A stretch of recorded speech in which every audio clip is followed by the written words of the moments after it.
নমস্কার বন্ধুরা, আমি চম্পা আপনাদের সামনে হাজির হয়েছি রাগিনী রাঁধুনি কিচেনের নতুন ড্রেস নিয়ে।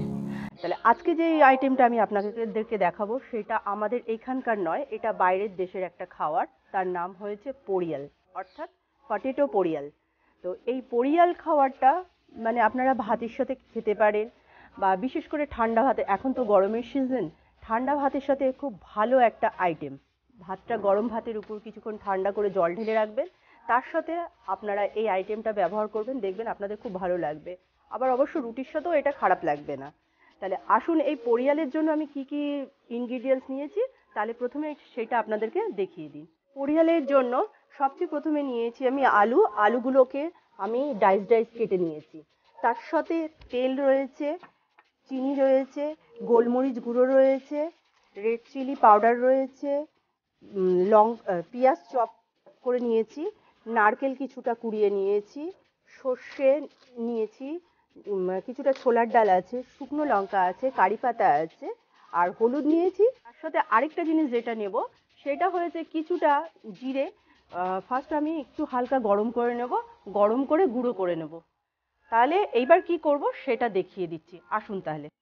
ফ্রাই প্যানে তেল দিয়ে নিয়েছি, তেলটা ভালোভাবে গরম হয়ে গেছে, আলুগুলো ছেড়ে দেব।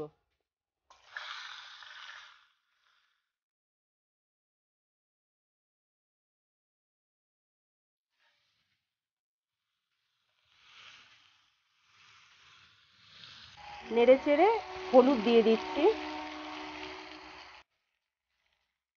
পরিমাণ মতো নুন দিয়ে দিচ্ছি, দিয়ে আলুটা ভালো করে আবার নেড়ে চেড়ে নিচ্ছি। নেড়ে চেড়ে নিয়ে কিছুক্ষণের জন্য আমি আলুটাকে ঢেকে দেব। আলুটাকে একদম খুব ভালো করে ভেজে নেব। ঢাকনাটা সরিয়ে নিলাম, মাঝে কিন্তু আমি কয়েকবার ঢাকনাটা সরিয়ে নিয়ে ভালো করে নেড়ে চেড়ে দিয়েছি। আলুটা খুব ভালো করে হয়ে গেছে, একদম পুরো গোল্ডেন কালার এসেই গেছে, আর ভাজাটাও খুব সুন্দর হয়েছে। আলুটা মাঝে মাঝে আমি নেড়ে নিয়েছি, তার কারণ যাতে লেগে না যায়, তাই জন্য। এবার আলুটাকে আমি একটা থালার মধ্যে তুলে নিচ্ছি। লঙ্কা দুটো দিয়ে দিচ্ছি, ডাল, ছোলার ডাল আর সর্ষে যেটা রেখেছিলাম সেটা দিয়ে দিলাম।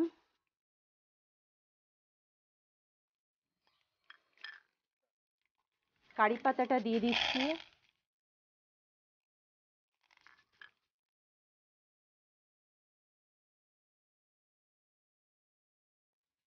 এগুলো ভাজা হয়ে গেছে, পেঁয়াজটা দিয়ে দিচ্ছি।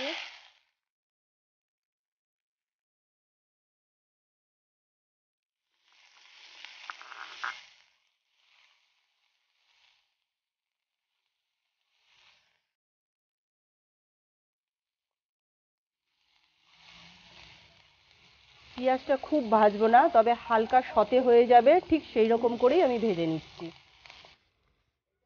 সব সতে হয়ে গেছে, এবার আলুগুলো এর মধ্যে দিয়ে দিলাম।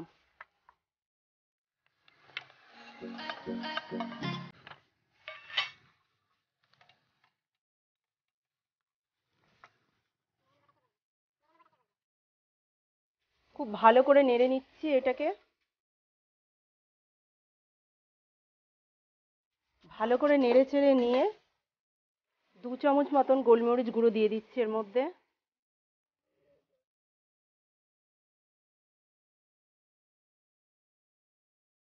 রেড চিলি পাউডার 2 চামচ মতন দিয়ে দিলাম।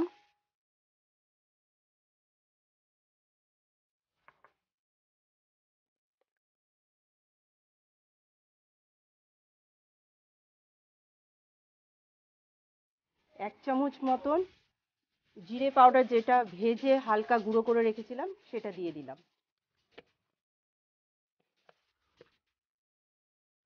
দিয়ে আবার খুব ভালো করে এটাকে নেড়ে চেড়ে নিচ্ছি।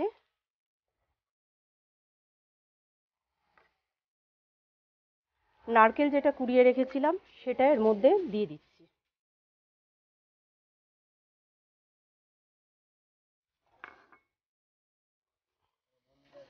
ভালো করে নাড়বেন এটা। সব কিছু দেওয়া হয়ে গেছে, এবার যেটা দেব সেটা জাস্ট টেস্টের জন্য 2 চামচ মতন চিনি দিয়ে দিচ্ছি। আর আরেকটা জিনিস যেটা দেবো, যেহেতু এটা এখানকার খাওয়ার নয়, এটা মেনলি সাউথের খাওয়ার, তো সেই জন্য সাউথের প্রত্যেকটা আইটেমে কম বেশি কিছুটা হলেও টক থাকে। তো কাজে আমি এখানে তেঁতুল বা টমেটো এসব কিছু ব্যবহার না করে এখানে আমি 1 চামচ মতন আমচুর পাউডার দিয়ে দিচ্ছি। আপনারা যদি মনে করেন টকটা আরও বেশি খাবেন, তো সেই ক্ষেত্রে আমচুর পাউডারের পরিমাণটা বাড়িয়ে দিতে পারেন।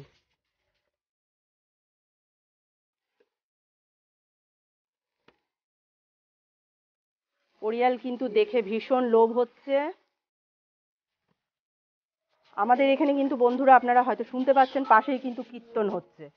কীর্তনের লোক যদি টের পায় না যে আমি এই আইটেমটা বানিয়েছি, তাহলে কীর্তন ছেড়ে এসে কিন্তু আমার পরিয়ালের উপর পুরো হামলা হয়ে যাবে।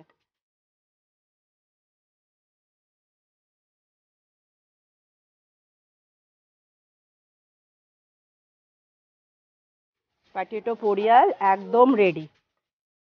এবার এটাকে আমি খাওয়ার জন্য সার্ভ করব। পরিয়াল কিন্তু তৈরি হয়ে গেছে। পটেটো পরিয়াল দেখতে কি সুন্দর হয়েছে বলুন তো, খুব সুন্দর দেখতে লাগছে। বন্ধুরা, তাহলে আপনারা দেখলেন খুব সহজেই আমি কিভাবে পটেটো পরিয়াল করলাম, আর আপনারাও সহজেই বাড়িতে বসে একটা সাউথের খাবার শিখে নিতে পারলেন। তাহলে এই রেসিপিটা আপনারা বাড়িতে তৈরি করুন, তৈরি করে আমাকে অবশ্যই কমেন্ট বক্সে লিখে জানাবেন যে এই রেসিপিটা আপনাদের কেমন লেগেছে। তার সাথে লাইক কমেন্ট শেয়ার তো অবশ্যই করবেন, আর সাবস্ক্রাইব করে আমার নতুন আরও আপডেট মেনু পাওয়ার জন্য বেল আইকনটা অবশ্যই ক্লিক করবেন। তাহলে আজকের জন্য বিদায় নিচ্ছি।